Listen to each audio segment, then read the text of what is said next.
गुरु प्यारी सात संगत जी, आप सभी को प्यार भरी राधा स्वामी जी। गुरु प्यारी सात संगत जी, आज हम आपको जो साखी सुना रहे हैं वह एक गरीब रिक्शा वाले की है। उसका रिक्शा टूटा फूटा और पुराना था। कोई भी शख्स उसकी रिक्शा में नहीं बैठता था। आजकल ई रिक्शा का ज़माना है। उसकी रिक्शा पुरानी वाली थी। लोग कहते थे कि अगर पैसे देने हैं तो बढ़िया रिक्शे में क्यों ना बैठे, टूटी फूटी रिक्शा में क्यों बैठे। सात संगत जी, बाबा जी ने उसके लिए क्या किया, सुनिए इस साखी में। साखी इस प्रकार है। एक बार मैं दिल्ली सेवा पर गई हुई थी। अगले दिन जब मैं चौक पर सत्संग घर की बस से उतरी, मेरे पास एक छोटा सा बैग था तो मैंने डीएवी कॉलेज चौक से सेक्टर 13 तक ऑटो ली अपने घर तक जाने के लिए। उसमें कुछ और भी सवारियां बैठी थी जिन्होंने बड़ी मार्केट तक जाना था। वे सभी सवारियां बड़ी मार्केट में ही उतर गई तो उस ऑटो वाले ने मुझे भी उसी मार्केट में ही उतार दिया और बोला, माफ़ करना मैडम जी, ऑटो में पेट्रोल बिल्कुल ख़त्म हो गया है। आप यहाँ से कोई दूसरा रिक्शा कर लो, आपको अब यहीं पास में ही तो जाना है। मैंने उस ऑटो वाले को उसका किराया दिया और वहाँ से पैदल ही मार्केट के अंदर की ओर चल दी। मुझे सेक्टर 13 में जाना था। मैं वहीं मार्केट के पीछे ही रहती थी। वहाँ से घर के लिए रिक्शा तो आराम से मिल ही जाता है, लेकिन उस समय दोपहर के 2 बज रहे थे। धूप बहुत तेज थी। मैंने सोचा शायद खाने का समय होगा, इसीलिए मुझे वहाँ पर कोई भी रिक्शा दिखाई नहीं दिया। तब मैंने सोचा मेरा घर बिल्कुल पास में ही तो है, 10 मिनट में पैदल चलकर मैं घर पहुँच जाऊँगी। तो मैं पैदल ही चल दी। मैंने मार्केट के अंदर से ही पैदल निकलने का प्लान बनाया। उस समय लगभग सारी दुकानें आधी बंद थी, जैसे कि गर्मी की दोपहर में गर्मी के कारण अक्सर सभी दुकान वाले अपना शटर कुछ नीचे कर देते हैं। मैंने वह चौक पार किया तो देखा वह सामने ढाबे वाली दुकान पूरी तरह से खुली हुई है और बहुत से लोग इस समय वहां पर बैठकर लंच कर रहे हैं। बहुत सारे आसपास के फेरी वाले और दुकान वाले भी वहां बाहर बैठकर खाना खा रहे हैं। वहां पर एक रिक्शा भी खड़ा हुआ था। उस रिक्शा की हालत बहुत खराब थी, पुराना सा लग रहा था और उस रिक्शा की बैठने वाली सीट भी काफ़ी फटी हुई थी। मैं पैदल चलकर ज़्यादा थकी तो नहीं थी, फिर भी पता नहीं क्यों मैं उस रिक्शा पर घर जाने के लिए सवार हो गई। इतने में एक बूढ़ा कमज़ोर सा बीमार दिखने वाला एक आदमी मेरी तरफ आया, जो शायद इस रिक्शे का मालिक था। रिक्शा वाले ने आते ही मुझसे पूछा, मैडम जी आपको कहाँ पर जाना है? तो मैंने उससे अपने घर का पता बताया। तो उसने मुझे हाथ जोड़कर कहा, मैडम जी क्या आप मुझे रिक्शा का किराया पहले दे सकती हैं, क्योंकि मैं सुबह से भूखा हूँ। मैंने सुबह से एक कप चाय भी नहीं पी। उस गरीब रिक्शा वाले की बात सुनकर मुझे बहुत दुख हुआ। मैंने रिक्शा वाले को किराए के 20 रुपये दे दिए और मैंने ढाबे पर जाकर अलग से एक थाली खाना भी उसके लिए खरीद लिया और उसे खाने को दे दिया। उस रिक्शा वाले ने भूख के मारे वह सारा खाना जल्दी से ही खा लिया।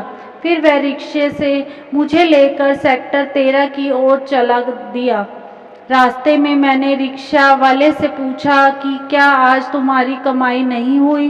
तो रिक्शा वाले ने कहा, मैडम जी मेरी रिक्शा की हालत देखकर कोई सवारी मेरी रिक्शा पर नहीं बैठती। इस रिक्शा को अब ठीक करवाना मेरे बस की बात नहीं है, क्योंकि मुझे पैसों की बहुत तंगी है और मैं घर में अकेला ही कमाने वाला हूँ।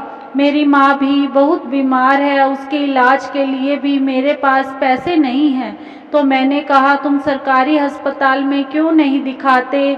तो उसने कहा, मैडम जी वहाँ पर मुझे कोई नहीं जानता, वह तो जान पहचान वालों का ही इलाज करते हैं, बाकी तो वहाँ पूरा दिन घूमते रहते हैं। कोई नहीं सुनता उनकी। मैं सुबह घर से जल्दी निकला था क्योंकि मैंने रात से कुछ भी नहीं खाया था। मेरी पत्नी ने मुझे बोला था कि आज तुम बाबा जी की फ़ोटो को माथा टेक कर जाए।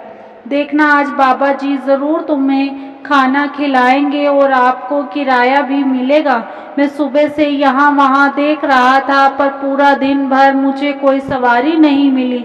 सब लोग मेरे टूटे फूटे रिक्शे की हालत देखकर ही रिक्शा छोड़ देते हैं। मैं इस ढाबे के पास यह सोचकर खड़ा था कि शायद किसी को कहीं जाना हो और उन्हें सवारी की ज़रूरत हो, लेकिन यहाँ पर गर्मा गर्म खाने की खुशबू से मेरे मन में खाना खाने का और लालच आ गया था।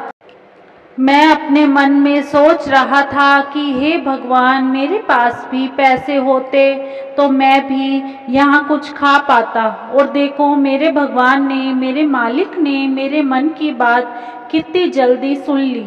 मैं ना जाने कब से इस होटल के खाने को तरस रहा था, लेकिन पैसे ना होने की वजह से कभी खा नहीं पाता था। मैडम जी, आज आपने मेरी यह मुराद पूरी कर दी। उस गरीब रिक्शा वाले की बातें सुनकर मुझे यही लग रहा था कि शायद बाबा जी ने ही मुझे उसे खाना खिलाने के लिए उसके पास भेजा हो, ताकि उस भूखे रिक्शा वाले के भोजन का प्रबंध हो सके। उस मालिक की माया वह ही जाने। उस दिन पहली बार मैंने अपने मालिक को अपने बहुत निकट महसूस किया। सतगुरु एक विश्वास है, सतगुरु हमारी अंतरात्मा की ज्योति है। सच में वह कुल मालिक हम सबके अंदर है और हम सबके मन की भी सुनता है। बस हम सिर्फ उन्हें महसूस कर सकते हैं। मुझे ऐसा लगता है कि सच में मैंने रिक्शा वाले के ज़रिए अपने कुल मालिक से बात की है। हमारे घर के पास एक नई रिक्शा की दुकान थी। मैंने उससे नई रिक्शा की बात की तो वह गरीब रिक्शा वाला बोला, मैडम जी, मैंने कहा ना कि मेरे पास पैसे नहीं हैं। उसकी वह पुरानी रिक्शा दुकान वाले को दे दी और उसको एक नई रिक्शा लेकर दी। तो वह रिक्शा वाला बहुत खुश हुआ और बोला, मैडम जी, मैं थोड़े थोड़े पैसे इकट्ठे करके आपका पूरा कर्ज चुका दूंगा। आपने मेरे लिए जो किया, शायद मेरे बाबा जी ने ही आपको भेजा है। उसकी आंखों में खुशी के आंसू थे और वह उस मालिक का और मेरा शुक्रिया कर रहा था। मैं नहीं जानती कि मेरे अंदर बैठे मेरे सतगुरु ने उस रिक्शा वाले के लिए मुझसे यह कैसे करवाया, पर मुझे मेरे सतगुरु ने इस काबिल समझा। मैं भी उस मालिक का बार बार शुक्र करती हूँ। अपने घर पहुँच गई और रिक्शा के बाकी पैसों का चेक काट कर उस दुकान वाले को दिया। मुझे नहीं मालूम कि यह आपके सवाल का उपयुक्त जवाब है या नहीं, पर यह मालूम है कि सतगुरु हर समय हर पल हमारे साथ है, हमारी सुनते हैं। इसी के साथ इजाज़त चाहते हैं। कल मिलेंगे एक नई साखी के साथ। तब तक के लिए राधा स्वामी जी। अगर साखी अच्छी लगी हो तो कमेंट बॉक्स में राधा स्वामी अवश्य लिखें जी। राधा स्वामी जी।